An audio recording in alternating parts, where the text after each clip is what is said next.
बिहार से लेकर दिल्ली तक एक राजनीतिक बवंडर सा उठ गया है। सवाल सिर्फ एक है, लेकिन ये सवाल हमारे लोकतंत्र की नींव हिला सकता है। क्या वाकई में वोट चोरी हुई? जी हाँ, कहानी अब बिल्कुल सीधी नहीं रही।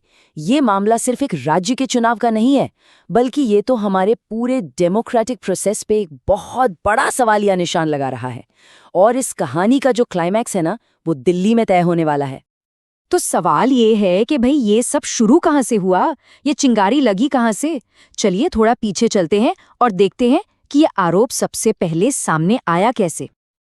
देखिए, चुनाव से ठीक एक दिन पहले राहुल गांधी ने एक ऐसा बयान दिया जिसने पूरे पॉलिटिकल एटमॉस्फेयर में सनसनी फैला दी। उन्होंने न सिर्फ आरोप लगाया, बल्कि कुछ हैरान करने वाले उदाहरण भी सामने रख दिए।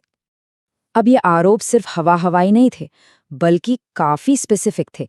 जैसे कि एक ही व्यक्ति की तस्वीर कई वोटर आईडी पर इस्तेमाल हो रही थी, या फिर एक ही नाम अलग अलग बूथों पर दर्ज था।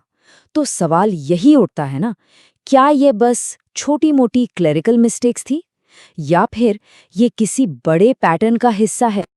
और बस विपक्ष ने फौरन इन सारे आरोपों को एक नाम दे दिया, ऑपरेशन वोटर कट। कहा गया कि ये एक सोची समझी साजिश है जिसका मकसद वोटरों को लिस्ट से ही गायब करना था। अब जब पॉलिटिकल एलिगेशंस लगे तो जाहिर है इंडिपेंडेंट मीडिया भी हरकत में आई। वो जमीन पर उतरे, वोटर लिस्ट्स को खंगालने की कोशिश की, तो उन्हें क्या मिला, चलिए देखते हैं। तो हुआ ये कि मीडिया की जांच में भी कुछ वैसी ही गड़बड़ियां सामने आईं जिनका जिक्र हो रहा था। कुछ जगहों पर डुप्लीकेट नाम मिले, कहीं पर सस्पिशियस पोलिंग लिस्ट्स, और इससे जाहिर है इस पूरे विवाद को और हवा मिल गई। हाँ, लेकिन एक बात समझना यहाँ बहुत जरूरी है। ये जो गड़बड़ियां मिली है ना, इन्हें कहते हैं रेड फ्लैग। मतलब ये खतरे की घंटी तो है, लेकिन ये धोखाधड़ी का कोई पक्का सबूत नहीं है। ये बस एक वार्निंग साइन है कि भाई इस मामले की और गहराई से जांच होनी चाहिए। तो अब एक तरफ विपक्ष और मीडिया सवाल उठा रहे थे, तो दूसरी तरफ से इलेक्शन कमीशन भी सामने आया, और उनके जवाब ने सच कहूं तो इस कहानी को और भी ज्यादा उलझा दिया। देखिए सिचुएशन क्या बनी। एक तरफ विपक्ष कह रहा है कि बिहार में बड़े पैमाने पर वोट चोरी की तैयारी है, और दूसरी तरफ इलेक्शन कमीशन का सीधा सपाट जवाब कि ये क्लेम्स फैक्चुअली इनकरेक्ट हैं। अब यहीं से असली कंफ्यूजन शुरू होता है। तो जाहिर है सवाल तो उठेगा ही, किसकी बात पर यकीन करें? क्या वो डेटा झूठा था जो दिखाया गया, या फिर दावे करने वाले ही सच नहीं बोल रहे, या फिर सच्चाई इन दोनों के कहीं बीच में छिपी है? तो अब ये मामला बिहार की गलियों से निकलकर सीधा देश की राजधानी दिल्ली पहुंच चुका है, और विपक्ष ने अब इस लड़ाई को एक नया मोड़ देने का फैसला कर लिया है। और तारीख भी आ गई है दिसंबर। राहुल गांधी ने ऐलान कर दिया है कि वो इस लड़ाई को अब सीधे इलेक्शन कमीशन के दरवाजे तक ले जाएंगे। कैसे? दिल्ली में एक बड़े धरने के साथ। और इस ऐलान के बाद तो पॉलिटिकल बयानबाजी और तेज हो गई। एक तरफ विपक्ष है जो इसे प्लान्ड वोट थेफ्ट कह रहा है, तो दूसरी तरफ सत्ता पक्ष है जो इसे सिर्फ नाटक बता रहा है और सबूत मांग रहा है। अच्छा, इस पूरे पॉलिटिकल शोर शराबे के बीच एक मिनट के लिए रुकते हैं। चलिए एक कदम पीछे हटते हैं और देखते हैं कि अभी तक की सच्चाई क्या है। मतलब वो कौन सी बातें हैं जो फैक्ट्स पर बेस्ड हैं। सबसे पहले तो ये समझते हैं कि ये व्यवस्थित वोट चोरी आखिर होती क्या है।